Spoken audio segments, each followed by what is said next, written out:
کیا لوگ یہ خیال کیے ہوئے ہیں کہ صرف یہ کہنے سے کہ ہم ایمان لے آئے چھوڑ دیے جائیں گے اور ان کی آزمائش نہیں کی جائے گی؟ اور جو لوگ ان سے پہلے ہو چکے ہیں ہم نے ان کو بھی آزمایا تھا اور ان کو بھی آزمائیں گے، سو اللہ ان کو ضرور معلوم کرے گا جو اپنے ایمان میں سچے ہیں اور ان کو بھی جو جھوٹے ہیں۔ کیا وہ لوگ جو برے کام کرتے ہیں یہ سمجھے ہوئے ہیں کہ یہ ہمارے قابو سے نکل جائیں گے؟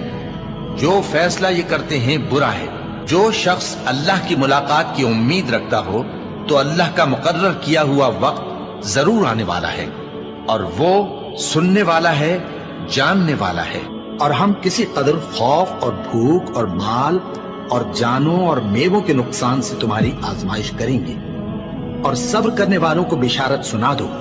کہ ان لوگوں پر جب کوئی مصیبت واقع ہوتی ہے تو کہتے ہیں کہ ہم اللہ ہی کا مال ہیں اور اسی کی طرف لوٹ کر جانے والے